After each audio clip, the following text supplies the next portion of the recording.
So usually in my reviews, I go against the grain. With Dune Part 2, that was widely hailed by most people as a cinematic masterpiece, but I had my doubts. Overall, I think it is a strong film, but it has way too many flaws to overlook. And Furiosa, the consensus is mainly correct with Furiosa. It is a very excellent film on many levels: performances, sound design, visual effects. That said, it has its own issues and problems. I am, though, going to state that this is a near perfect film. Not as near perfect as Fury Road, but still a very respectable place. I think this will definitely be one of the top 10 films of the year, no doubt about that. It will be getting a lot of Oscar love next year. As a prequel, it isn't really a prequel in the Star Wars sense, because good or bad, the prequels didn't just give us some extra details. They did focus on Anakin, Obi, Mace, and Dooku, and these other characters, and how the Republic fell and how the Empire rose was given its own story. This is not really that. Although we do spend a lot of time with Furiosa, we learn much more about her. She's not, ironically, I think, even the main character. It really does split between the two villainous cults and their cult leaders. And we've met some of them before with Joe and the War Boys.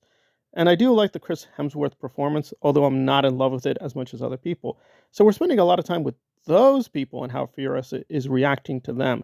So there are still major details about this world we just don't know much about. But we do learn a few more things about Furiosa and what motivated her and how she got to be with Joe. So if you were curious about those things, the film does spend time and give us those answers. But let us get right to it. It's a Mad Max film, so does it please us at the level of the stunts? Yes. In terms of the intense action scenes, they are very well done, very well choreographed. It's very excellent work, and it has George Miller's trademark style. That said, except for a few places here and there, it's not as innovative as Fury Road because, good or bad, Fury Road just threw us into this insane universe head first, not too many explanations, only a few hints of how this future happened. You have to be satisfied that, yeah, it's a little flashy, but it is what it is. This one, though, it does have a few places you're like, oh, that was interesting. That was very creative. But for the most part, we've seen this before. It's just the way it's being combined with what we get with Mad Max in the earlier chapters or the other films. So it's like, oh, okay, this is a nice kind of bridge to those other films, even though it's doing its own thing.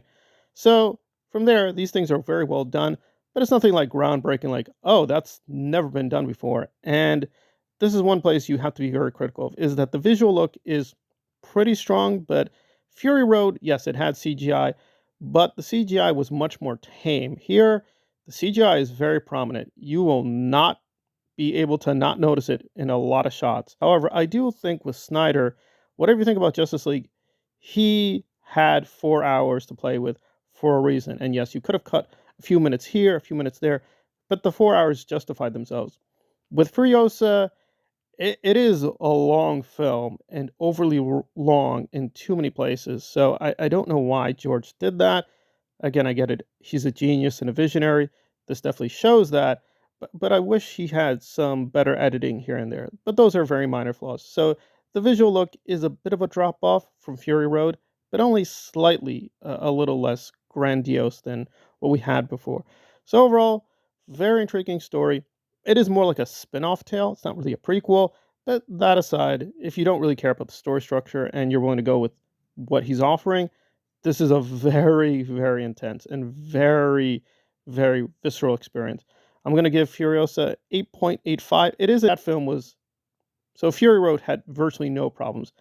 Furiosa has a few problems. They're not too many, but they are a little noticeable and they do detract from the score, but still overall, still one of the best films of the year, perhaps of all time. So don't deny yourself. Furiosa does deserve the praise it's getting.